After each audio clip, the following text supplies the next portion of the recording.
If you follow these videos, it will be like a great supplementary tool for your preparation. So here is the most important problem on the screen from Fourier transforms.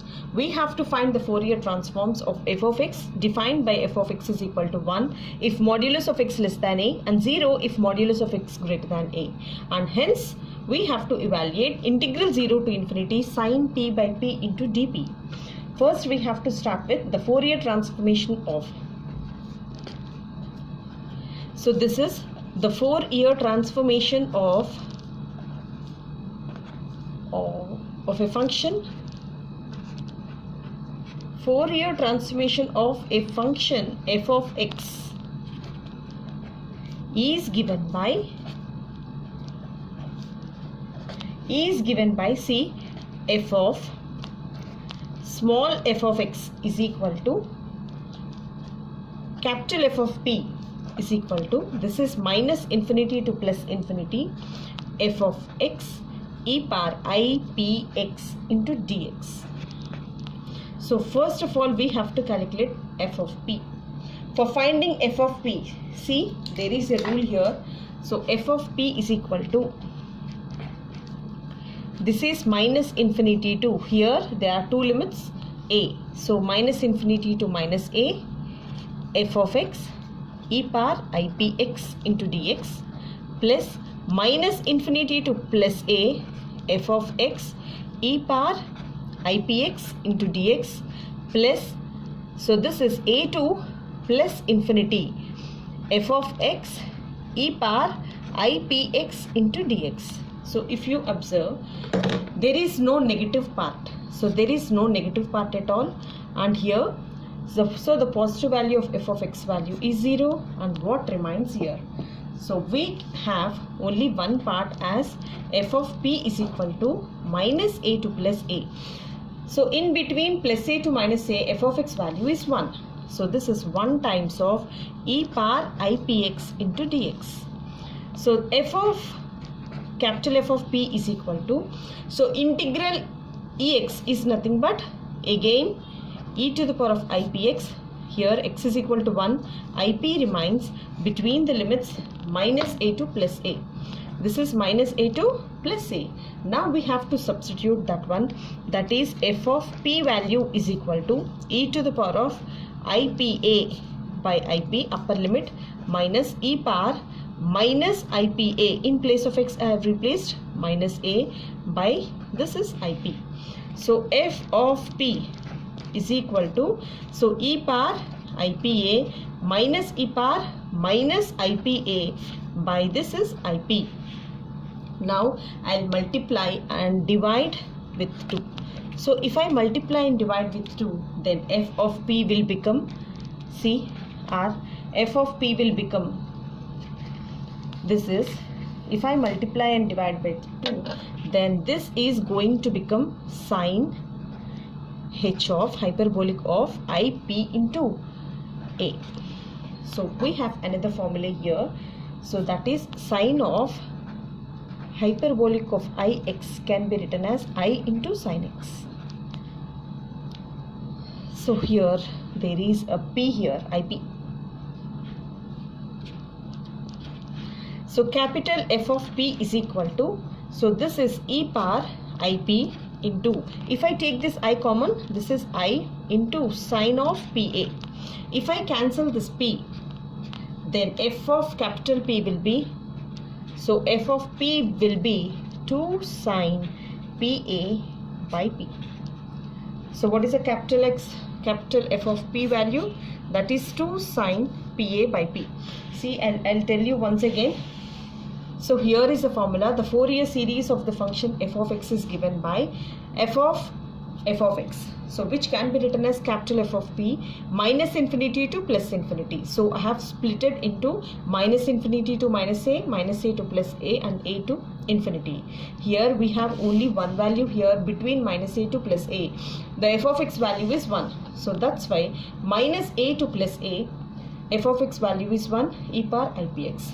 For e power x it is again e power x, and for x it is 1, ib remains, and the upper limit and lower limit I have substituted. After substituting upper limit and lower limit, I multiplied and divided with 2, so that I got a formula of sine hyperbolic of ipx. So sine h of ix can be written as I times of sine x. That's what I have written, I times of sine PA. If I cancel this I got us 2 sine PA by P. After getting this f of P, so we have to go with the inverse transformation. So what is this inverse transformation? So again we have an inverse transformation, as I'll show you.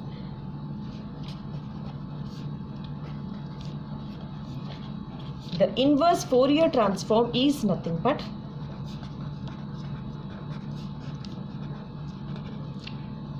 of f of p of f of capital P is given by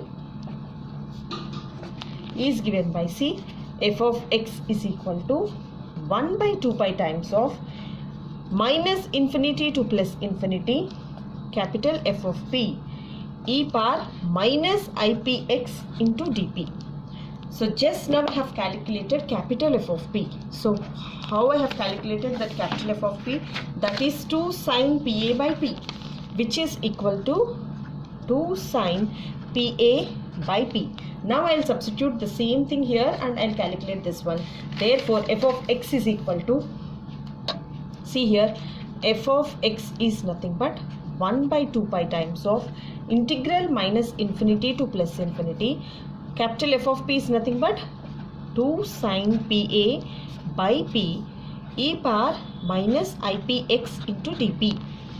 As you all know that f of x is equal to 1 by 2 pi times of integral minus infinity to plus infinity. This is 2 sine pi a by p, and this can be written as, see, I'll show you, e power I theta.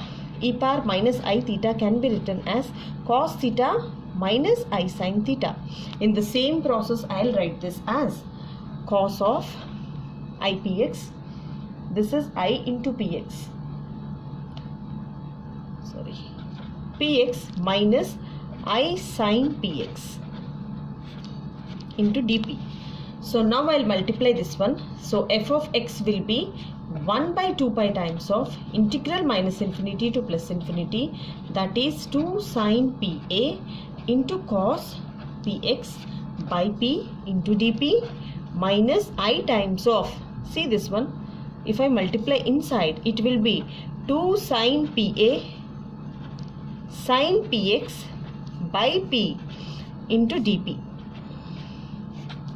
Though this one, it is an odd function. So if it's an odd function, so the integral value will become 0. So what remains here? So f of x is nothing but, so what is left over? 1 by 2 pi times of integral minus infinity to plus infinity 2 sine PA into cos px by p into dp. Only this one is remained. So what is our f of x from the question? So what is our f of x value? F of x is nothing but, see, f of x is equal to 1 if modulus of x is less than a. So what is our f of x? F of x is nothing but 1 if modulus of x, so it is modulus of x less than a, and 0 if modulus of x greater than a. So I have substituted the f of x value, so which I can write this, I can cancel this 2. After cancelling this 2, what remains here? 1 by pi times of integral minus pi to plus pi. This is the sine PA into cos px by p into dp. If I send this pi to other side, then this will be, see here, pi, 1 into pi is pi if modulus of x is less than a, and 0 into pi is 0 if modulus of x greater than a is equal to, so this is 1 by p times of integral minus infinity to plus infinity. This is a sine PA into cos px into dp. See here what you have observed here. So we got a formula that, see, I'll show you, we got a formula that minus infinity to plus infinity, this is the sine AP into cos px by p into dp is equal to pi if modulus of x is less than a and 0 if modulus of x is greater than a. So this is how we have to show that. And again it was asked that in the question, see which value it was asked. So this value we have proved, and again for solving this one there is a small substitution. We have to put x is equal to 0. So put x is equal to, if I put x is equal to 0 in equation 1, if I feel that this is an equation 1, then what happens here? So this is integral minus infinity to plus infinity, that is sine AP into cos 0 by p into dp is equal to, see here, this value also pi if modulus of x. So this is modulus of x. So this can be written as in place of x, what we have to write? In place of x we have to write as 0 if a greater than 0 and 0 if this one a greater than 0 and a less than 0. So like this we have to substitute. So if I simplify, this can be written as minus infinity to plus infinity, that is sine AP by p into dp. So cos 0 value is 1. So this value is 1. So if I substitute, then this can be modified as pi if a positive, a greater than 0 and 0 if a less than. So this is a less than 0. So this is our second value. See here, this is our second value. This is how we have to do. So again what we have to do, so there is another substitution as if I put x is equal to 0 and a is equal to 1 in this equation, then what remains here? This will be minus infinity to plus infinity. This is a sine AP by p into dp is equal to, what will happen? Sine AP by p into dp is equal to pi if a greater than 0 and 0 if a less than 0. So again there is a change, that 2 times of 0 to infinity. Instead of calculating from minus infinity to plus infinity, it is easy if I calculate from 0 to infinity for 2 times. That is sine AP by p into dp is equal to pi if a positive and 0 if a less than 0. So if I send 2 to other side, so it's multiplying, it will divide on another side. So 0 to infinity, that is sine AP by p into dp is nothing but, this is pi by 2 if a greater than 0 and 0 if a is less than 0. So hence we got this value as this one, or else it can be simply written as integral 0 to infinity, that is sine p. Here we have to put a is equal to 1. So if I keep a is equal to 1, sine p by p into dp is equal to, this is pi by 2, or else it can otherwise be written as integral 0 to infinity sine x by x into dx is also pi by 2. So this is how we have to solve, and if you follow and practice, this will be very easy. And I'll see you on video very soon. Have a look at my next video too, which is going to be uploaded very soon. Please subscribe to this channel if you haven't still, and pass it on to your friends. And this is the most important problem.